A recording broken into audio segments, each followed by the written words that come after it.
রাত কেটেছে স্বপ্নে বিভোর, দিন কেটেছে ভাবতে কতটা সময় লাগবে তোমার দিনের পথে নামতে। আসসালামু আলাইকুম ওয়া রাহমাতুল্লাহি ওয়া বারাকাতুহু। আলহামদুলিল্লাহি আলা ইহসানিহি ওয়াশ শুকরু লাহু আলা তাওফীকিহি ওয়া ইমতিনানিহি ওয়া আশহাদু আন লা ইলাহা ইল্লাল্লাহু ওয়াহদাহু লা শারীকা লাহু তা'যীমান লিশা'নিহি ওয়া আশহাদু আন্না সাইয়্যিদানা ওয়া নাবিyyana মুহাম্মাদান আবদুল্লাহি ওয়া রাসূলুহু আদ-দাঈ ইলা রিদওয়ানিহি সাল্লাল্লাহু তাআলা আলাইহি ওয়া আলা আলিহি ওয়া আসহাবিহি ওয়া খিল্লানিহি ইলা ইয়াউমি আযাবিহি ওয়া রিদওয়ানিহি। أما بعد فأعوذ بالله من الشيطان الرجيم. بسم الله الرحمن الرحيم. فوجدا عبدا من عبادنا آتيناه رحمة من عندنا وعلمناه من لدنا علما. قال له موسى هل أتبعك على أن تعلمني مما علمت رشدا. قال إنك لن تستطيع معي صبرا وكيف تصبر على ما لم تحط به خبرا.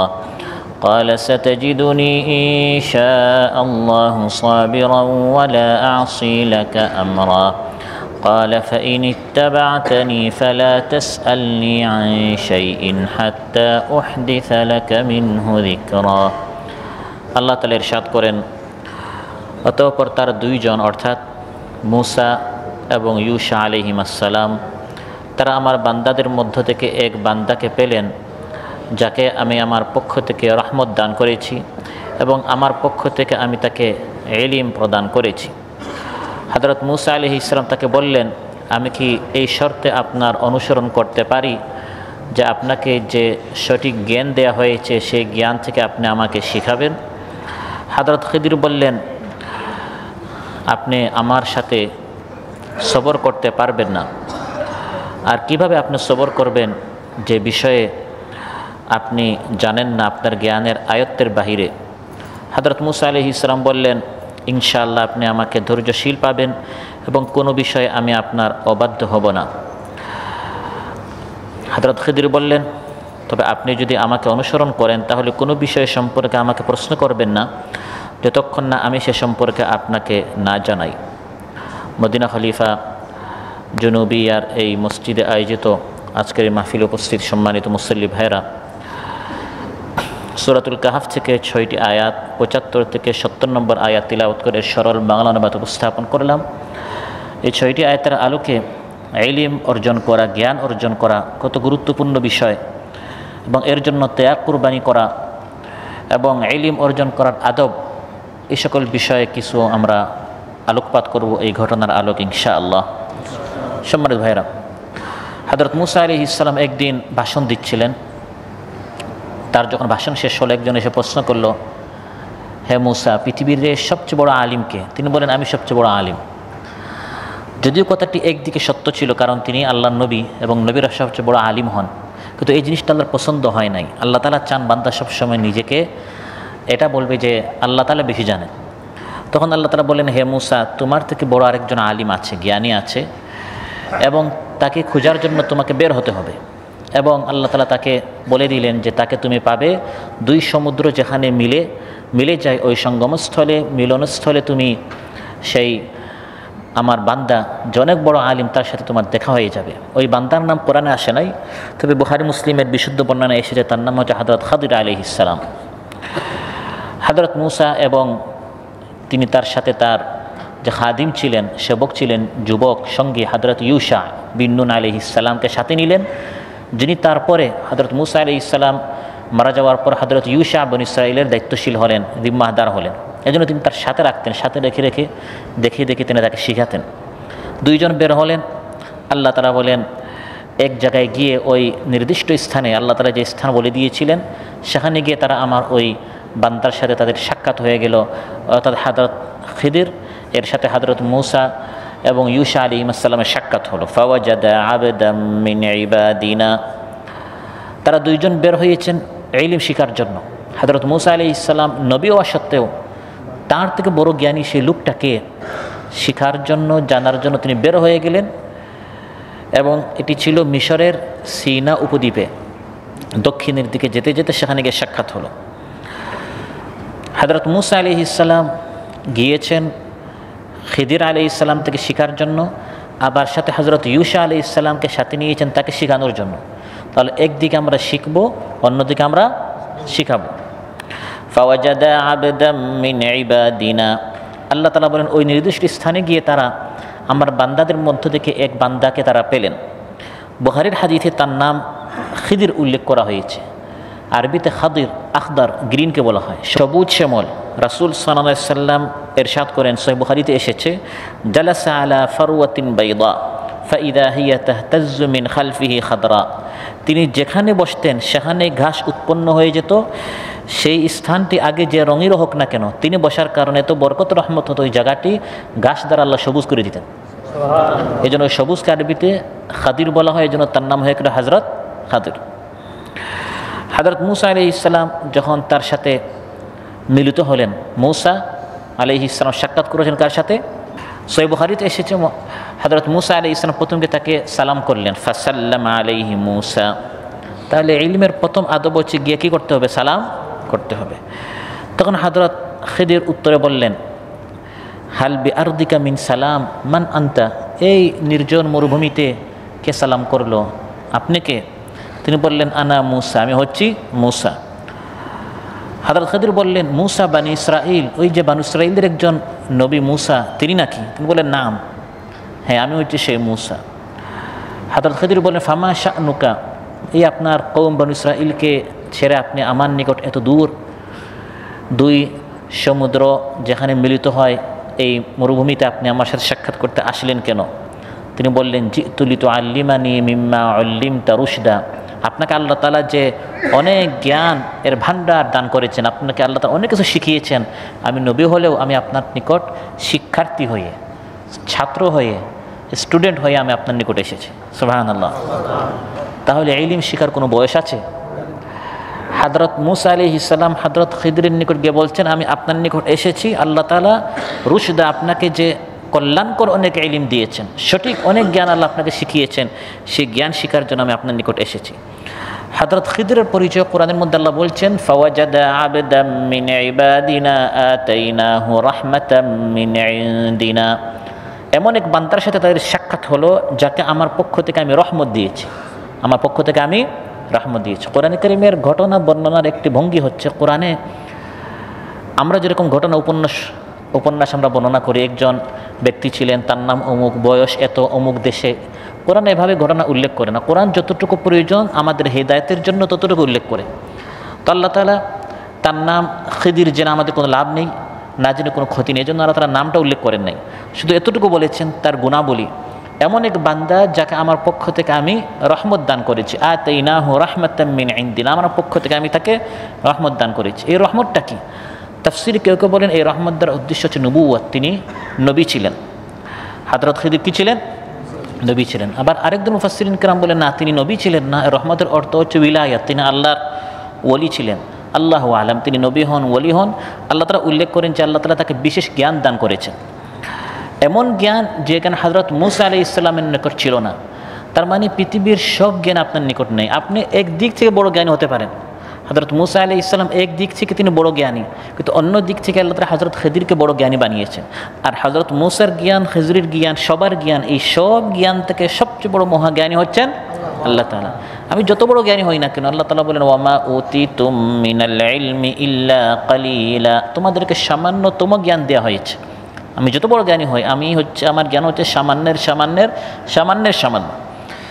আবার আরেক দল মুফাসসিরিন কেরাম বলেছেন তিনি মানুষই ছিলেন না, হযরত খিদির হচ্ছেন একজন মালায়েকা, একজন ফেরেশতা, আল্লাহ তাআলা তাকে পাঠিয়েছেন হযরত মূসা আলাইহিস সালামকে শেখানোর জন্য। বিভিন্ন তাফসীর এসেছে, তবে বিশুদ্ধ মত হচ্ছে তিনি একজন মানুষ ছিলেন, হয় নবী বা আল্লাহর ওলি। মূল বিষয় হচ্ছে আল্লাহর পক্ষ থেকে তাকে রহমত দেওয়া হয়েছিল, বিশেষ অনেক জ্ঞান দেওয়া হয়েছিল। ওয়া আল্লামনাহু মিন লাদুন্না ইলমা, আল্লাহ তাআলা বলেন আমি তাকে আমার পক্ষ থেকে জ্ঞান দান করেছি। ওয়া আল্লামনাহু মিন লাদুন্না ইলমা, এখান থেকে যেটা আমরা শিখলাম, জানলাম যে আল্লাহ তাআলা যাকে যতটুকু ইলম দান করেন মূলত ইলমটা আমাদের অর্জন নয়, এটি হচ্ছে আল্লাহর রহমত। সুবহানাল্লাহ। আল্লাহ তাআলা আপনার জন্য কল্যাণ চান, এই জন্য আল্লাহ তাআলা আপনাকে জানিয়েছেন, আল্লাহ তাআলা আপনাকে শিখিয়েছেন, আল্লাহ তাআলা আপনাকে জ্ঞানী বানিয়েছেন। এটা অহমিকা বা ফখর করার জন্য নয়, দাম্ভিকতার জন্য নয়, বরং বিনয় হওয়ার জন্য যে আল্লাহ তাআলা আমাকে অন্যের চেয়ে ইলমে শ্রেষ্ঠ বানিয়েছেন। আল্লাহ তাআলা এখানে বলছেন ওয়া আল্লামনাহু মিন লাদুন্না ইলমা। হযরত খিদির তিনি নিজে নিজে জ্ঞানী হন নাই, বরং আমি আল্লাহ তাআলা তাকে বিশেষ অনেক জ্ঞান দান করেছি আমার পক্ষ থেকে। সুবহানাল্লাহ। তাহলে যে যত বড় জ্ঞানী হন, বিশেষ করে আল্লাহ প্রদত্ত জ্ঞান, কোরআনের জ্ঞান, সুন্নাহের জ্ঞান, ওয়াহির জ্ঞান, হতে পারে আপনি সন্তান হয়ে বাবার চেয়ে বড় জ্ঞানী হয়ে যেতে পারেন, ছোটো ভাই হয়ে বড় ভাইয়ের চেয়ে আপনি বড় জ্ঞানী হয়ে যেতে পারেন যদি আপনি কোরআন সুন্নাহ প্রতিদিন অধ্যয়ন করেন। যেমন কোরআনের মধ্যে আল্লাহ তাআলা বলেন হযরত ইব্রাহিম আলাইহিস সালাম, তাকে আল্লাহ তাআলা ওয়াহির জ্ঞান দান করেছেন, কিন্তু তার বাবা আজর কাফির হওয়ার কারণে সেই জ্ঞান থেকে সে বঞ্চিত ছিল। ইব্রাহিম আলাইহিস সালাম তার বাবাকে বলছেন ইয়া আবাতি ইন্নী ক্বাদ জাআনি মিনাল ইলমি মা লাম ইয়াতিকা ফাত্তাবি'নি আহদিকা সিরাতান সাওয়িয়া। হে আমার সম্মানিত পিতা, আপনি আমার অনুসরণ করুন, আপনি আমার পিতা হতে পারেন, কিন্তু আমার অনুসরণ করলে আমার নিকট এমন জ্ঞান আল্লাহর পক্ষ থেকে এসেছে যে জ্ঞান আপনার নিকট নেই। তাহলে আল্লাহর পক্ষ থেকে যে জ্ঞান আসে, আল্লাহর জ্ঞান, দ্বীনের জ্ঞান, শরীয়তের জ্ঞান, ইসলামের জ্ঞান, এটা হচ্ছে সর্বশ্রেষ্ঠ জ্ঞান। এই দ্বীন সম্পর্কে, কোরআন সুন্নাহ সম্পর্কে আমি আপনি যত বড় জ্ঞানী হতে পারবো, এটি হচ্ছে আমাদের শ্রেষ্ঠত্ব হওয়ার প্রমাণ। সুবহানাল্লাহ। এবং এই দিক থেকে সবচেয়ে বড় জ্ঞানী ছিলেন আল্লাহর নবীরা এবং আল্লাহর প্রিয় বান্দারা। ইয়াকুব আলাইহিস সালাম সম্পর্কে আল্লাহ তাআলা বলেন তিনি জ্ঞানী ছিলেন, এই জ্ঞান তার অর্জন নয়, বরং আমি আল্লাহ তাআলা তাকে এই জ্ঞান দিয়েছি। وإنه لذو علم لما علمناه ولكن أكثر الناس لا يعلمون। রাসূল সাল্লাল্লাহু আলাইহি ওয়াসাল্লামকে আল্লাহ তাআলা সম্বোধন করে বলছেন, হাবিব, আপনি এক সময় সঠিক পথ জানতেন না, প্রতিদিন আপনি হীরা গুহায় যেতেন, আসমানের স্রষ্টাকে, জমিনের স্রষ্টাকে আপনি খুঁজতেন, আপনার নিকট এই জ্ঞানটা ছিল না। মা কুনতা তাদরি মাল কিতাবু ওয়ালাল ঈমান, কিতাবও জানতেন না, ঈমানও জানতেন না। আলাম ইয়াজিদকা ইয়াতীমান ফাআওয়া, আপনি ইয়তীম ছিলেন, আপনার আশ্রয় ছিল না। ওয়া ওয়াজাদাকা দাল্লান ফাহাদা, আপনি সঠিক পথ জানতেন না। ওয়া ওয়াজাদাকা আইলান ফাআগনা, আপনি গরীব ছিলেন। আমি আল্লাহ তাআলা ওয়াহী নাজিল করে আপনাকে গোটা বিশ্বের শ্রেষ্ঠ শিক্ষক বানিয়ে দিলাম। সুবহানাল্লাহ। তিনি মুআল্লিমুল ইনসানিয়া, মানব মণ্ডলীর মুআল্লিম, উস্তাদ, শিক্ষক আল্লাহ বানিয়ে দিলেন। তিনি কোনো ভার্সিটিতে লেখাপড়া করেন নাই, বরং সরাসরি আল্লাহর পক্ষ থেকে আল্লাহ তাআলা ইলম তাকে দান করেছে। ওয়া আল্লামাকা মা লাম তাকুন তা'লাম ওয়া কানা ফাদলুল্লাহি আলাইকা আযীমা। আল্লাহর পক্ষ থেকে ইলম, এবং যে যত বেশি এই কোরআনের জ্ঞান, দ্বীনের জ্ঞান শিখতে পেরেছে, এটি মূলত আল্লাহর পক্ষ থেকে রহমত আপনার প্রতি তত বেশি। এটা অনুভব করার বিষয়। আল্লাহ তাআলা আমাকে তৌফিক দিয়েছেন আজকের এই মাহফিলে এসে দ্বীন সম্পর্কে জানার জন্য। আর রহমান আল্লামাল কুরআন, দয়াময় রহমান শিখিয়েছেন কোরআন। আল্লাহ তাআলা আপনাকে কোরআন শিখিয়েছেন, দ্বীন শিখিয়েছেন, এটি হচ্ছে আল্লাহর সবচেয়ে বড় রহমত, করুণা। এর জন্য খুশি হতে হবে। আমরা সম্পদ পেয়ে, মাল পেয়ে, জায়গা জমিন পেয়ে, চাকরি পেয়ে, ব্যবসা বাণিজ্যের উন্নতি দেখে আমরা খুশি হই। সবচেয়ে বড় খুশি হতে হবে আল্লাহ তাআলা আরেকজনকে কোরআন শিখান নাই, আল্লাহ তাআলা আপনাকে কোরআন শিখার তৌফিক দিয়েছেন। কুল বিফাদলিল্লাহি ওয়া বিরহমাতিহি ফাবিযালিকা ফালইফরাহু হুয়া খায়রুম মিম্মা ইয়াজমাউন। হে নবী, আপনি বলুন, কোরআনের হিদায়াত পেয়ে, কোরআনের জ্ঞান শিখে, দ্বীনের জ্ঞান শিখে, হাদিস সুন্নাহর জ্ঞান শিখে খুশি হও। তোমরা যা অর্জন করেছো, সঞ্চয় করছো, জমা করছো, খায়রুম মিম্মা ইয়াজমাউন, এর চেয়ে আল্লাহর এই কোরআন, দ্বীনের জ্ঞান অনেক অনেক অনেক উত্তম। সুবহানাল্লাহ। মান ইউরিদিল্লাহু বিহি খায়রান ইউফাক্কিহু ফিদ্দীন। রাসূল সাল্লাল্লাহু আলাইহি ওয়াসাল্লাম ইরশাদ করেন, যার জন্য আল্লাহ কল্যাণ চান তাকে আল্লাহ তাআলা এই দ্বীনের ইলম বেশি শেখার জন্য সুযোগ করে দেন, ব্যবস্থা করে দেন। এটা আল্লাহ তাআলা এই সকল আয়োজন করে দেন যে আমার এই বান্দারা একটু দ্বীন শিখুক। আল্লাহ কল্যাণ চান, আরেকজনের জন্য আল্লাহ একটা ওভারটাইম ব্যবস্থা করে দিয়েছেন, দুনিয়া ব্যবস্থা করে দিয়েছেন, ওটাও ভালো, কিন্তু তার চেয়ে আপনি বেশি ভালো। আপনার জন্য আল্লাহ তাআলা আরও বেশি কল্যাণ চান, যাতে করে আপনি দুনিয়া আখিরাতে আপনার পথটি আলোকিত হোক, আপনি দ্বীন সম্পর্কে বেশি জানতে পারেন। এজন্য আল্লাহ এই ব্যবস্থা করে দিয়েছেন। আর দোয়া শিখিয়ে দিয়েছেন, হে বান্দা, আমার নিকট দোয়া করো, রাব্বি জিদনি ইলমা, হে আল্লাহ আমার ইলমটা আরও বাড়িয়ে দাও। আমি শেখার চেষ্টা করছি, আমাকে আরও শেখাও। আমার জ্ঞানের পরিধি তুমি আরও বেশি বৃদ্ধি করে দাও। এভাবে আল্লাহর নিকট আমাদের দোয়া করতে হবে। তাহলে হযরত মূসা আলাইহিস সালাম এবং সাথে হযরত ইউসা আলাইহিস সালাম ছিলেন, তারা চলে গেলেন হযরত খিদরের নিকট ইলম শিকার জন্য। কারণ হযরত খিদরকে আল্লাহ তাআলা বলেন, আমি তাকে আমার পক্ষ থেকে বিশেষ অনেক জ্ঞান দিয়েছিলাম। তারা তার নিকট গিয়ে বললেন, قال له موسى هل أتبعك على أن تعلمني مما علمت رشدا। মূসা আলাইহিস সালাম হযরত খিদরের নিকট গিয়া এটা বলেননি, হে খিজির, আপনার নিকট এসেছে আমরা শিখার জন্য, তাড়াতাড়ি শিখান না, বরং শিক্ষকের নিকট ইলম শিখার জন্য আদব রয়েছে। ইলম জ্ঞান অর্জন করার আদব শিষ্টাচার ইসলাম আমাদেরকে শিখিয়েছে। তিনি গিয়ে বললেন, হে খিজির, আমি কি আপনার অনুসরণ করতে পারি? আল্লাহ তাআলা আপনাকে অনেক ইলম শিখিয়েছেন, অনেক সঠিক পথ, অনেক কল্যাণকর জ্ঞান আল্লাহ আপনাকে প্রদান করেছেন, সেগুলো আমি একটু পেতে চাই, আমি একটু অর্জন করতে চাই, এজন্য আমি কি আপনার সাথে থাকতে পারি? সুবহানাল্লাহ। আদব দেখেন, মূসা আলাইহিস সালাম আল্লাহর নবী এবং শীর্ষস্থানীয় একজন রাসূল হওয়া সত্ত্বেও, হযরত মূসা আলাইহিস সালাম সাধারণ কোনো নবী নন। নবীদের মধ্যে শ্রেষ্ঠ হচ্ছে যারা রসুল, রসুলদের মধ্যে সিনিয়র হচ্ছেন 5 জন, তাদেরকে উলুল আজম বলা, হিম্মতওয়ালা 5 জন নবী, হযরত নূহ, হযরত মূসা, হযরত ঈসা এবং ইব্রাহিম এবং মুহাম্মদ রাসূলুল্লাহ সাল্লাল্লাহু আলাইহি ওয়াসাল্লাম। এই 5 জন শীর্ষস্থানীয় নবীর মধ্যে একজন হচ্ছে হযরত মূসা আলাইহিস সালাম। এবং কোরআনকে বলা হয় যে কোরআন হয়ে মানে কেমন জানি এটা কোরআন মূসা হয়ে গেছে। কোরআনের মধ্যে তারা মূসা আলাইহিস সালামের ঘটনা এত বেশি উল্লেখ করেছেন, কোরআন খুললেই হযরত মূসা আলাইহিস সালামের কাহিনী কম না বেশি? সবচেয়ে বেশি। এত বড় নবী হওয়া সত্ত্বেও তিনি হযরত খিদরের নিকট গিয়ে বলছেন, আমি কি আপনার সাথে থাকতে পারি একটু আমাকে শিখাবার জন্য? আর আমরা 2 সূরা শিখলেই, একটু বড় জ্ঞানী হয়ে গেলেই ভাব আমাদের কেমন আসে ভিতরে, যে আমি অনেক বড় জ্ঞানী হয়ে গেলাম, আমি অনেক বড় পণ্ডিত হয়ে গেলাম, আমি গিয়ে আর ছোটো হতে চাই না, আমি আর কোরআন ক্লাসকে বসতে চাই না, যে আমার ভুল যদি আবার অন্যান্যরা শুনে ফেলে। ভুল মাত্রই, মানুষ মাত্রই ভুল, ভুল তো আমার হতেই পারে। হযরত মূসা আলাইহিস সালাম সবিনয়ে তিনি প্রার্থনা করছেন, আমি আপনার জ্ঞান শিক্ষা করার জন্য আপনার সাহচর্য কামনা করি। হাল আত্তাবিউকা, আমি কি আপনার সাথে থাকতে পারি?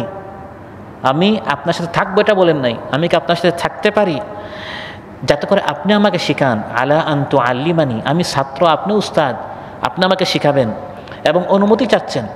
এরকম আদবের সাথে তিনি তার নিকট আবদার করলেন। এ থেকে বোঝা গেল ছাত্রকে অবশ্যই উস্তাদের সাথে আদব রক্ষা করতে হবে এবং এই আদব হাতে কলমে প্রশিক্ষণ দেওয়ার জন্য আল্লাহ তাআলা সাহাবায়ে কেরামদের মাজমায়ে একবার হযরত জিবরিল আলাইহিস সালামকে পাঠালেন। সুবহানাল্লাহ। সহিহ মুসলিমে এসেছে, হযরত ওমর রাদিয়াল্লাহু আনহু বলেন, বাইনামা নাহনু জুলুসুন ইনদা রাসূলিল্লাহি সাল্লাল্লাহু আলাইহি ওয়াসাল্লাম, হযরত ওমর বলেন, একদিন আমরা মহানবী সাল্লাল্লাহু আলাইহি ওয়াসাল্লামের সাথে এরকম বসা, তালিমের জন্য মাহফিল হচ্ছে, দ্বীনি বৈঠক হচ্ছে।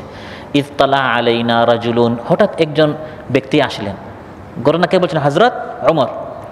সহিহ মুসলিমের বর্ণনা যে হঠাৎ একজন লোক আসলেন, আমরা মহানবী সাল্লাল্লাহু আলাইহি ওয়াসাল্লামের মাজমায়ে বসা, ইত্তালা আলাইনা রাজুলুন শাদীদু বায়াদিস সিয়াবি শাদীদু সাওয়াদিশ শা'r, হঠাৎ একজন ব্যক্তি আসলেন, তার কাপড় খুব সাদা ফর্সা সুন্দর, একবার পরিষ্কার পরিচ্ছন্ন, আর চুল একবারে কালো, যেরকম তেল বা এরকম সুন্দর করে আসলে একবারে মনে হচ্ছে মাত্র তিনি ঘর থেকে চুল আছড়িয়ে সুন্দর করে এসেছেন।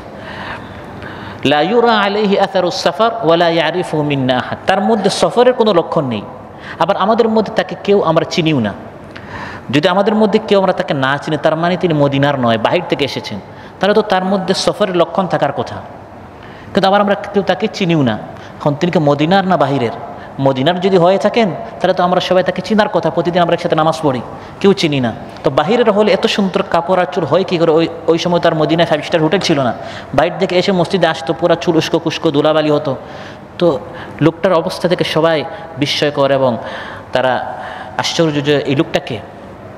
হাত্তা জালাসা ইলান নবী সাল্লাল্লাহু আলাইহি ওয়াসাল্লাম فأسند ركبتيه إلى ركبتيه ووضع كفيه على فخذيه, এসে মহানবী সাল্লাল্লাহু আলাইহি ওয়াসাল্লামের সামনে এসে একবার আদবের সাথে বসলেন, যেরকম আমরা আত্তাহিয়াতু, আমরা তাশাহুদে যেরকম বসি, তার দুনো হাত তিনি হাঁটুর উপরে রাখলেন এবং আত্তাহিয়াতু সূরাতে বসলেন।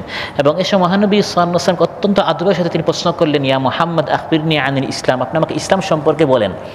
মহানবী সাল্লাল্লাহু আলাইহি ওয়াসাল্লাম উত্তরে বললেন, আল ইসলামু আন তাশহাদা আল্লা ইলাহা ইল্লাল্লাহ ওয়া আন্না মুহাম্মাদার রাসূলুল্লাহ ওয়া তুকিমাস সালাহ ওয়া তু'তিয়াজ যাকাহ ওয়া তাসুমা রমাদান ওয়া তাহুজ্জাল বাইতা ইন ইসতাতা'তা ইলাইহি সাবিলা। ইসলামের 5টা রুকুন তিনি এসে প্রশ্ন করেছেন। তিনি একজন শিক্ষার্থী, আর মহানবী সাল্লাল্লাহু আলাইহি ওয়াসাল্লাম হচ্ছেন শিক্ষক।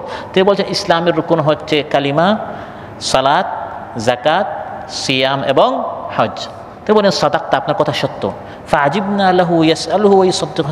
আমার বলেন আমরা আশ্চর্য হলাম, প্রশ্ন করেন আবার সঙ্গে সঙ্গে বিশ্বাসও করে ফেলেন। সুবহানাল্লাহ। নতুন মেহমান বাহির থেকে এসেছে, আল্লাহর নবী যা বলেন তিনি তার সঙ্গে সঙ্গে তা বিশ্বাস করে ফেলছেন। তারপর প্রশ্ন করলেন ঈমান সম্পর্কে। মহানবী সাল্লাল্লাহু আলাইহি ওয়াসাল্লাম বলে দিলেন ঈমানের 6টা রুকুন রয়েছে। আল্লাহর উপর ঈমান, আল ঈমান আন তু'মিনা বিল্লাহি ওয়া মালাইকাতিহি, ফেরেশতাদের উপর, ওয়া কুতুবিহি, কিতাবুদের উপর, ওয়া রাসূলি, রাসূলদের উপর, ওয়াল ইয়াউমিল আখির, পরকালের উপর, ওয়াল কদরি খাইরিহি ওয়া শাররি, ভালো মন্দ তাকদীরের উপর। তিনি বলেন সাদাক্তা, আপনার কথা সত্য। আখবিরনি আনিল ইহসান, ইহসান কি? এরকম ইহসান সম্পর্কে, কিয়ামত সম্পর্কে বেশ কিছু প্রশ্ন করলেন। তারপর তিনি চলে গেলেন।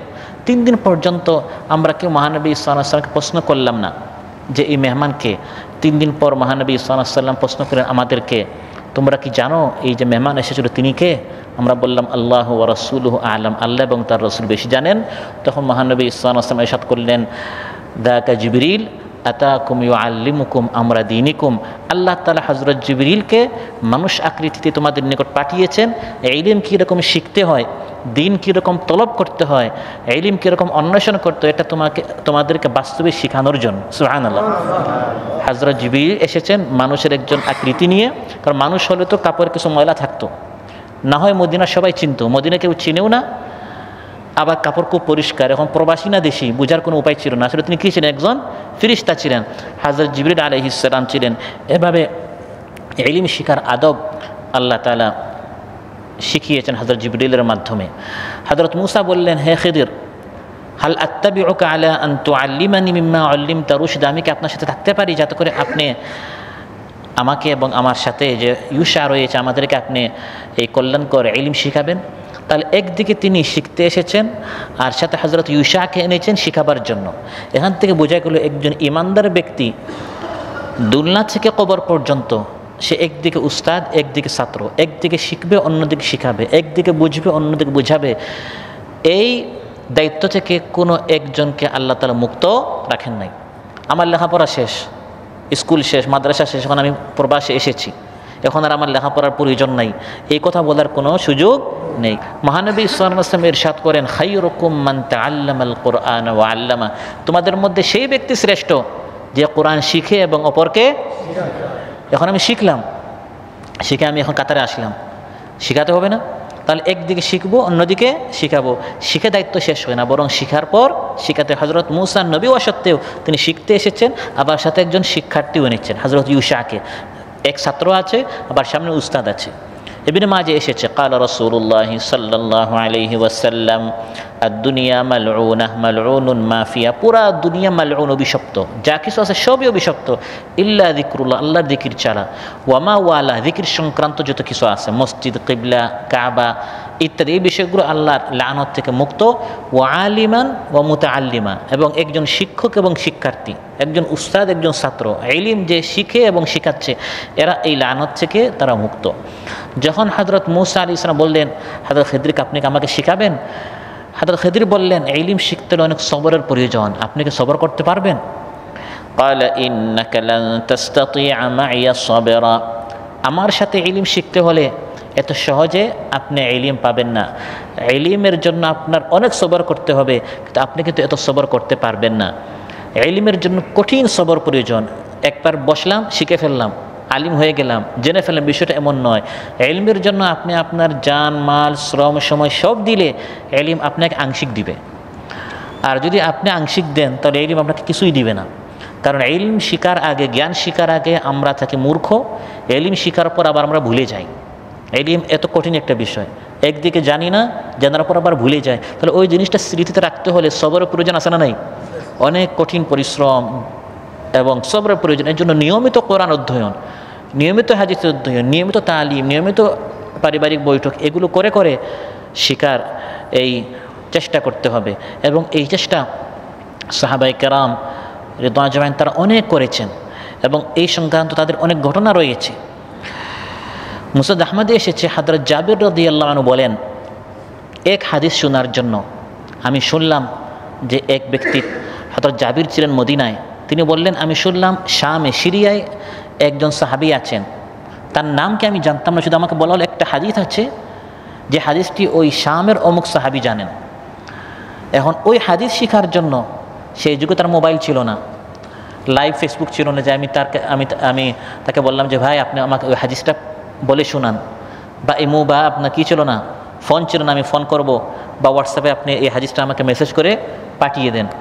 হযরত জাবির বলেন, ফাশতারাইতু বাঈরান, আমি একটি উট ক্রয় করলাম, সুম্মা শাদাদতু আলাইহি রাহলি, আমি মদিনা থেকে 1 মাসের পথ, ফাসিরতু ইলাইহি শাহরান, 1 মাসের পথ বয়োবৃদ্ধ হযরত জাবির রাদিয়াল্লাহু আনহু তিনি মদিনা থেকে সিরিয়ায় গেলেন কয়টা হাদিস শেখার জন্য? আমরা হাতে হাতে হাদিসের বই দিয়ে ভাই একটা হাদিস অধ্যয়ন করে, ভাই সময় নাই। আল্লাহ নবীর একটা হাদিস পড়ার আমাদের কি নাই, সময় নাই, আমি এত ব্যস্ত। আর তারা এত বড় বড় জ্ঞান কীভাবে হয়েছেন? মদিনায় তো অধিকাংশ সাহাবীরা ছিলেন, যে এটা ছিল মুসলমানদের জ্ঞানের রাজধানী, এখানে নবী ছিলেন, খোলাফায়ে রাশিদিন ছিলেন। তারপর একটা হাদিস এমন আছে যেটা কেউ জানে না, শুধু একজন সাহাবী জানেন, যিনি হচ্ছেন সিরিয়ায়। তিনি বলেন, আমি তার নিকট চলে গেলাম, গিয়া দেখি সেই সাহাবীকে আমার সেই পুরাতন বন্ধু মহানবী সাল্লাল্লাহু আলাইহি ওয়াসাল্লামের যুগে আমরা একসাথে বসে বসে হাদিস শিখতাম, আমার বন্ধু আব্দুল্লাহ বিন উনাইস। তিনি আমার সাথে মুআনাকা করলেন এবং বললেন, হে জাবির, তুমি মদিনা থেকে আসলে একটা হাদিস শেখার জন্য? তিনি বলেন, খাশিতু আন তামুতা আও আমুত ক্বাবলা আন আসমা, আমার এই ভয় ছিল এই হাদিস আমি শেখার আগে হয় আপনি মারা যাবেন বা আমি মারা যাব, মৃত্যুর আগে আমি চেয়েছি একটা হাদিস না জেনে যেন আমার মৃত্যু না হয়। সুবহানাল্লাহ। আমাদের মৃত্যু হচ্ছে কত কিছু না জেনে, আফসোসও নাই, অনুশোচনাও নাই। হ্যাঁ, যদি 1 টাকা আমার ইনকাম কম হয় তাহলে কত আফসোস, কত আমার অনুশোচনা, কত টেনশন। আর ইলম হাত ছানি দিয়ে আমাদের আহ্বান করছে, আল্লাহ তাআলা আমাদের ভিতরে এই অনুভূতিটা সৃষ্টি করে দেন। উলাইকা আবাই ফাজিনি বিমিথলিহিম ইযা জামাআতনা ইয়া জারিরুল মাজামিউ ফাতাশাব্বাহু ইল্লাম তাকুনু মিথলাহুম ইন্নাত তাশাব্বুহা বিররিজালি ফালাহু। কবি বলেন, এরা হচ্ছেন আমাদের অতীত বড় বড় সালাফে সালেহিন, তারা ইলম শেখার জন্য কত চেষ্টা করেছেন। তাদের মতো হতে না পারলে তাদের মতো হওয়ার চেষ্টা করো। এত বড় বড় জ্ঞানী হতে না পারলে প্রতিদিন তো একটা করে হাদিস পড়তে তার অসুবিধা নেই, চেষ্টা তো করতে পারি যে আমি তাদের মতো হওয়ার জন্য। যদি আমি ওরকম হতে নাও পারি, এত বড় জ্ঞানের ভান্ডার যদি আমার নাও হয়, চেষ্টা তো করতে কোনো অসুবিধা নেই। ইয়াহইয়া বিন আবি কাসির বলেন, লা ইউসতাউল ইলমু বিরাহাতিল জিসমি, শরীরের আরাম দিয়ে ইলম শেখা যায় না। ইলম শিখতে হলে অবশ্যই কী করতে হবে? ত্যাগ কোরবানি করতে হবে। ইলম শেখার জন্য এরকম কষ্ট করতে হয়। একজন বড় ফকিহ ছিলেন, আলিম ছিলেন, তিনি বলেন, বাকিতু সিনিনা আশতাহিল হারিসা, আরবি একটি খাবার আছে হারিস, আপনার আরব দেশে আসছেন জানেন। তিনি বলেন, অনেক বছর থেকে আমার মন চাচ্ছিল হারিসটা খেতে, ওলা আকদিরু আলা শিরাইহা, কিন্তু হারিস আমি খেতে পারতাম না। কেন? লিআন্না ওয়াক্তা বাইইহা ওয়াক্তা সামাঈদ দারস, কারণ প্রতিদিন হারিস বিক্রি হতো যখন আমাদের দার্স শুরু হতো। দার্স শেষ তো হারিস বিক্রি করা কী হয়ে যায়? শেষ হয়ে যায়। এজন্য আমি দার্স শেষ করে আর হারিসও কিনতে পারি না, আর দার্সের আগে হারিস বিক্রিও হয় না। আমরা হলে কী করতাম? দার্স বাদ দিয়ে আমরা ওই খাবার কিনতে আমরা চলে যেতাম। তিনি বলেন, না, আমি চিন্তা করতাম ওখানে হারিস কিনতে গেলে আমার একটা দার্স, একটা আয়াত, একটা হাদিস কী হয়ে যাবে? মিস হয়ে যাবে। এরকম ইলমের জন্য তাদের এত তলব ছিল। এবং আহমদ বিন হাম্বল রাহিমাহুল্লাহ 4 ইমামের একজন, তাকে বলা হলো, ইলা মাতা তাস্তামিরু ফি তালাবিল ইলম, আর কত আপনি ইলম শিখবেন? ওয়াকাদ আসবাহতা ইমামান লিল মুসলিমিন, আপনি তো গোটা মুসলমানদের ইমাম হয়ে গেলেন, আর কত শিখবেন? ওয়া আলিমান কাবীর, আপনি এত বড় একজন বড় ইমাম আলিম। তিনি বলেন, মাআল মাহবারাতি ইলাল মাকবারা, আমি এই কলম নিয়ে কবরে যাব। মানে কথার কথা বলেছেন যে আমার মৃত্যু আসা পর্যন্ত, লাশ হওয়া পর্যন্ত আমি লিখতে থাকবো, পড়তে থাকবো, নোট করতে থাকবো, শিখতে থাকবো, শিখার কোনো বয়স নেই। লা তাহসাবাল মাজদা তামরান আনতা আকিলুহু লান তাবলুগাল মাজদা হাত্তা তালআকাস সাবরা, ইলমটা খেজুর নয় নেবেন আর খেয়ে ফেলবেন, বরং ইলম অনেক কঠিন, ইলম শিখতে হলে অনেক সবর করতে হয়। এজন্য হযরত খিদির প্রথমে বলেছেন, ইন্নাকা লান তাসতাতিয়া মাইয়া সাবরা ওয়া কাইফা তাসবিরু আলা মা লাম তুহিত বিহি খুবরা। হে মূসা, আপনি অনেক দূর থেকে এসেছেন ইলম শিখার জন্য, কিন্তু শুনেন, ইলম আবেগে নয়, জ্ঞানের জন্য অনেক সবর, অনেক ত্যাগ, অনেক সময়, অনেক শ্রম দিতে হয়। আপনি কি সবর করতে পারবেন? আপনি সবর কীরকম বা করবেন যে বিষয়ে আপনার পরিপূর্ণ জ্ঞান নেই? কারণ হযরত মূসা আলাইহিস সালামের এক ধরনের জ্ঞান ছিল, যেরকম তাফসীর জালালাইন এই হাদিসটি এসেছে, ইয়া মূসা ইন্নী আলা ইলমিন মিনাল্লাহি আল্লামানিহি লা তা'লামুহু ওয়া আনতা আলা ইলমিন মিনাল্লাহি আল্লামাকাহু আল্লাহু লা আ'লামু। হে মূসা, আপনার নিকট এমন জ্ঞান যে জ্ঞান আমার নিকট নেই, আবার আমার নিকট এমন জ্ঞান যে জ্ঞান আপনার নিকট নেই। এজন্য আপনি সবর করতে পারবেন? তিনি বলেন, ইনশাআল্লাহ আমি সবর করব। ক্বালা সাতাজিদুনি ইনশাআল্লাহু সাবিরা ওয়ালা আ'সি লাকা আমরা। ইনশাআল্লাহ আপনি আমাকে সবরকারী পাবেন, আমি ইলম শিকার জন্য সর্বোচ্চ সবর করব, আমি আপনার কোনো কথা অমান্য করব না ইনশাআল্লাহ। এখানেও একটা আদব, এটা বলা যাবে না যে আমি এই কাজ করব, বরং বলতে হবে এই কাজ আমি করব ইনশাআল্লাহ। তিনি এসেছেন অনেক ইচ্ছা নিয়ে, অনেক হিম্মত নিয়ে ইলম শিকার জন্য। এটা বলেন না যে আমি আপনার সাথে আসি, সবর করে ফেলবো। তিনি বলেছেন না, সব ধরনের তেয়া কোরবানি করার জন্য আমি প্রস্তুত আছি ইনশাআল্লাহ। সাতাজিদুনি ইনশাআল্লাহ, এটি হচ্ছে ভবিষ্যতে কথা বলার একটি আদব। ওয়ালা তাকুলান্না লিশাইইন ইন্নী ফাইলুন যালিকা গাদান ইল্লা আইয়াশা আল্লাহ। আল্লাহ তাআলা বলেন, ভবিষ্যতের কোনো একটা বিষয় বলার সময় সাথে বলবে ইনশাআল্লাহ। আমি শিখতে যাচ্ছি, বিদ্যালয় আছে, পকেটে কলম আছে, বই আছে, আমি তো এমনি শিখে ফেলবো না, ততটুকু শিখবো যতটুকু ইনশাআল্লাহ আল্লাহ আমাকে শেখাতে চান। অন্যত একদিকে শিখবো, অন্যদিকে ভুলে যাব। সানুকরিউকা ফালা তানসা ইল্লা মা শা আল্লাহ, ভুলে যাবেন, তাই বলবেন না যা আল্লাহ তাআলা না চান। আল্লাহ চাইলে কিন্তু আল্লাহ সব বলিয়ে দিতে পারেন, কারণ আল্লাহ যাকে যতটুকু জ্ঞান শিখাতে চান সে ততটুকু জ্ঞান শিখতে পারবে। ইউতিল হিকমাতা মাইয়াশা, আল্লাহ তাআলা যাকে চান তাকে আল্লাহ হিকমত ইলম দান করেন। তাহলে ভবিষ্যতের প্রত্যেকটা কাজ আমাদের কি বলতে হবে? ইনশাআল্লাহ বলতে হবে। আমি ইলম শিখতে যাচ্ছি, আমি শিখবো ইনশাআল্লাহ। আমি কাতারে এসেছি, আমি এত টাকা ইনকাম করে ফেলবো, এটা বলা যাবে না। আপনি আসছেন, কোন দিকে কোন একটা সমস্যা পড়বে, আপনি ইনকাম করতে পারবেন না। এই জন্য বলতে হবে আমি কাতারে এসেছি, চেষ্টা করছি ইনশাআল্লাহ, আল্লাহ চাহে তো আমি এত টাকা ইনকাম করবো। এরকম সবসময় আল্লাহর উপর বিষয়টা ছেড়ে দিতে হবে। ওয়া ইন খিফতুম আইলাতান ফাসাউফা ইউগনিকুমুল্লাহু মিন ফাদলিহি ইনশা। আল্লাহ তাআলা বলেন, আল্লাহ তাআলা চাইলে আল্লাহ তাআলা তোমাদেরকে ধনী করতে পারে, সচ্ছল করতে পারে, আল্লাহ চাহে তো, আল্লাহর হাতে। ওয়ালাউ বাসাতাল্লাহুর রিজকা লিইবাদিহি লাবাগাউ ফিল আরদি ওয়ালাকিন ইউনাজ্জিলু বিকদারিম মা ইয়াশা। আল্লাহ তাআলা যতটুকু চান ততটুকু আল্লাহ তাআলা রিজক নাজিল করেন। তাহলে ভবিষ্যতের প্রত্যেকটা কাজে আমাদেরকে ইনশাআল্লাহ বলতে হবে। হযরত খিদির বললেন, তাহলে আমার সাথে আসো, ইলম শিখো, আমি না বলা পর্যন্ত কোনো বিষয় বেশি প্রশ্ন করিও না, আমার সাথে থেকে থেকে তুমি শেখার চেষ্টা করো, জানার চেষ্টা করো। ক্বালা ফাইন ইত্তাবা'তানি ফালা তাসআলনি আন শাইইন হাত্তা উহদিথ লাকা মিনহু যিকরা। সম্মানিত ভাইয়ের, আজকের আলোচনা থেকে আমরা ইলম এবং ইলম শিখার কিছু আদব নিয়ে আমরা আলোচনা করলাম। আল্লাহ সুবহানাহু ওয়া তাআলা আমাদেরকে আমৃত্যু ইলম শিখার মতো হিম্মত আমাদের অন্তর আল্লাহ তাআলা আমাদেরকে দান করুন। আমরা যেন নিয়মিত দিন শিখতে পারি, কোরআন হাদিস পড়তে পারি, এই ধরনের হিম্মত, এই ধরনের ভালো লোকদের সাথে থাকার আল্লাহ আমাদেরকে তৌফিক দান করুক। ইলমে নাফি, উপকারী ইলম এবং হালাল রিজক, উত্তম কলব, হালাল রিজক, নেক সন্তান আল্লাহ সুবহানাহু ওয়া তাআলা আমাদের সবাইকে দান করুন। এমন ইলম আল্লাহ তাআলা আমাদেরকে দান করুন যে ইলম দ্বারা দুনিয়া আখিরাতে আমাদের উপকার হয়। আমাদের মধ্যে যারা অসুস্থ আছেন আল্লাহ তাআলা সুস্থ করে দেন, যার যে পেরেশানি আছে আল্লাহ তাআলা পেরেশানি মুক্ত করুন। আসসালামু আলাইকুম ওয়া রাহমাতুল্লাহি ওয়া বারাকাতুহু। রাত কেটেছে স্বপ্নে বিভোর, দিন কেটেছে ভাবতে, কতটা সময় লাগবে তোমার দিনের পথে নামতে।